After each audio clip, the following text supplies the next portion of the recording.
Here's Joe Zito with this week's Quick Bites. Great Italian food, catchy name, what's not to like? Welcome to the Ripe Tomato here in Warwick. You know, judging a restaurant from the outside is sometimes like judging a book by its cover.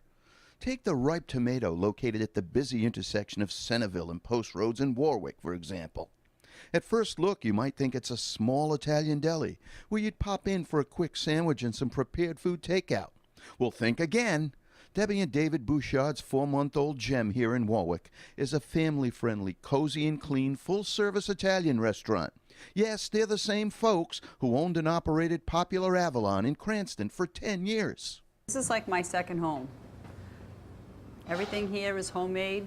People come in, they love the atmosphere. They feel like they're in a little part of Italy. They like the fact that I make my own meatballs and my own soups. We were looking at tomatoes in the garden one day, and they were really ripe. And I said, "That's a cute name for a restaurant." And that's how it came.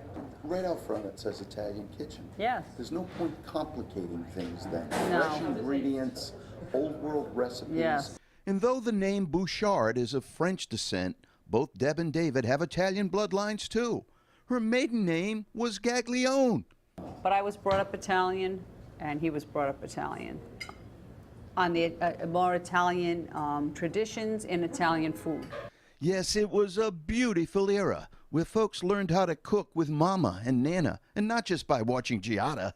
In addition to scuttle and beans and Nonna's meatballs, the steak alla mama, veal saltimbocca, veal parm, chicken parm, their famous eggplant, and even Italian-style calamari too. Great specials every day, lunch and dinner daily, takeout and catering, beer and wine too, and homemade sangria. And they'll even open on Sunday for a large private party. We don't claim to be a fancy restaurant. It's just simple, fresh, excellent food. You know, moderation and discipline, that's how I keep these slim good looks. I don't think people realize what I really have to do. Joe. Oh, for Eyewitness News this morning, I'm TV maitre d' Joe Zito with this week's Quick Bite.